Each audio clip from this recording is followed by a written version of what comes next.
this race has been the target for a while. She had a nice run at Newbury last time out. I don't think Jim was over hard on her with this race in mind. And finally, the filly that ran in the Oaks trial, Mystic Wells. Yes, she was just beaten by Rogue Millennium. She's obviously been kept back for this, not taking her chance at Epsom. There they are then. We've talked about them all. Richard. So last one heading forward after Mystic Wells with the blanket on, which will be left behind when she jumps out of the stalls. Pretty warm in that, as Magical Lagoon is the last one forward for Shane Foley and Jessie Harrington. 6 runners for this year's Ribblesdale, mile and a half, so just away to the left-hand side. Just less than one complete circuit, around about 12 before they really begin to descend in earnest. So away we head. And from the stalls, Mukadama a little bit slower to stride than some. Cecil Road not the fastest away. That honour went to Mystic Wells, who strides out with a lead of just over a length from Magical Lagoon in second place. Third is disputed by History, who is on the inside of Life of Dreams in the all blue of Godolphin. Cecil Road for Tom Marquand in the yellow colours. And at the back of the pack in the blue and white is Mukadama. So now they're racing downhill, and Mystic Wells has increased her advantage and strides on by a good 3 to 4 lengths now from Magical Lagoon in second place. History racing on the inside of Life of Dreams. They dispute third and fourth positions, and as the right-hand turn begins to take effect, the yellow colours of Sea Silk Road.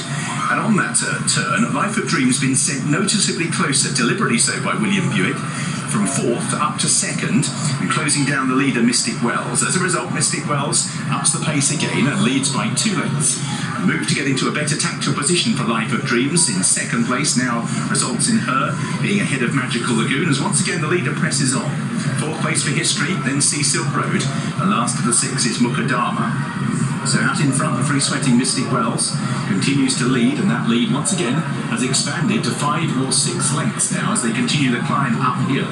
Life of Dreams, William Buick will have the decision when to chase in earnest, with Magical Lagoon in third place, History, Sea Silk Road and Mukadama, and they at this stage would be a good 8 to 10 lengths off the leader, who remains with a clear advantage of a good 6 to 7 lengths here.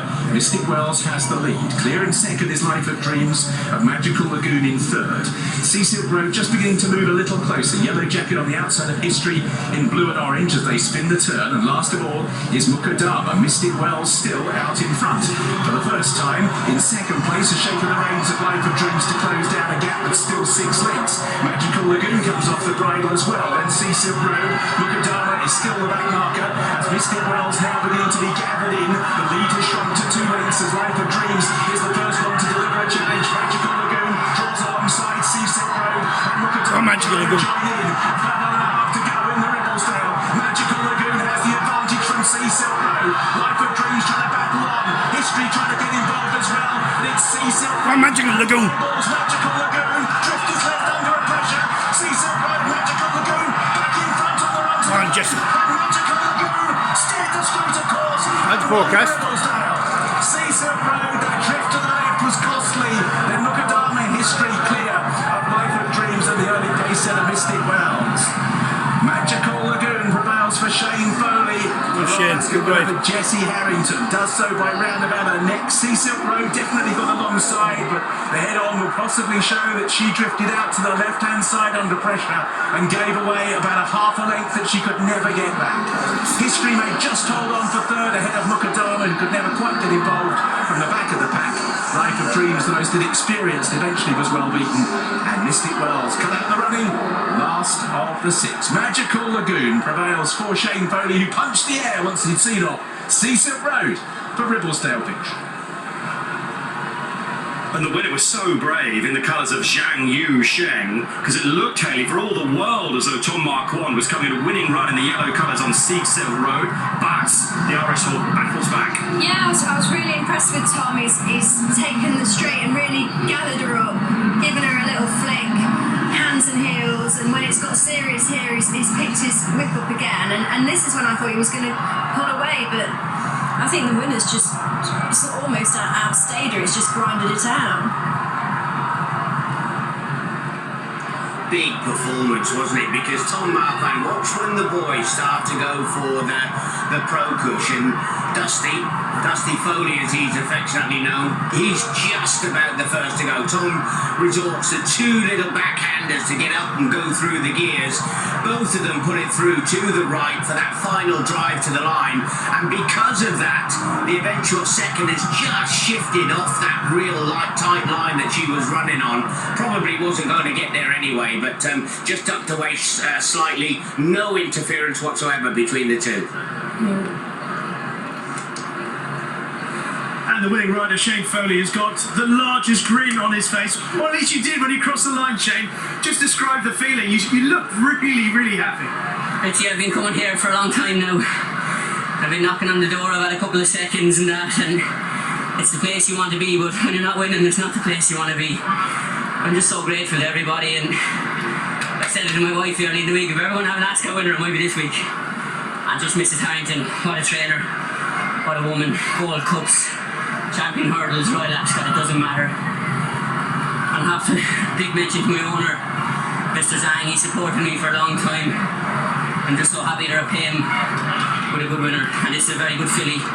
She stays really well and she only goes through the motions. I'm over the moon, I won't lie to you. And rightly so, Shane, rightly so. But just tell me, from us watching here, when Tom Marquardt came up to challenge on Sea Silk Road, you looked in trouble. I thought the race was over.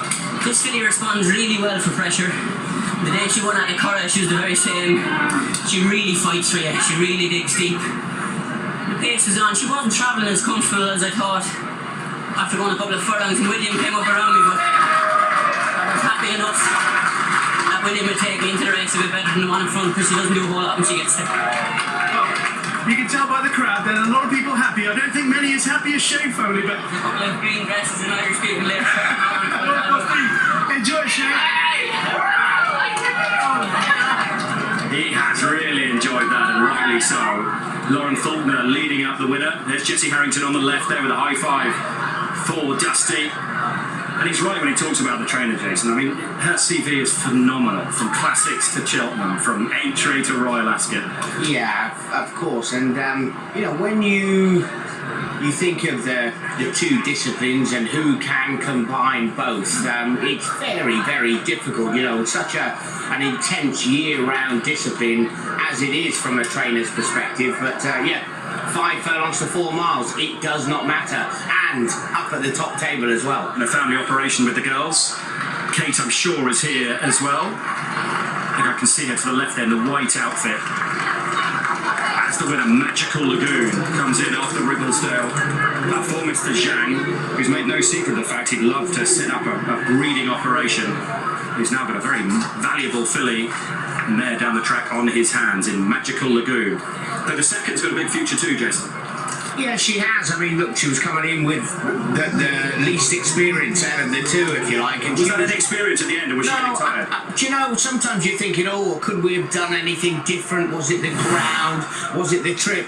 She was coming through to make her challenge to go and win, and she just didn't win. So sometimes you get outpointed, and that's what it felt like. 11-4 the winner. The second was 15-8, and well done to Lauren leading in the winner. She lost her shoe walking.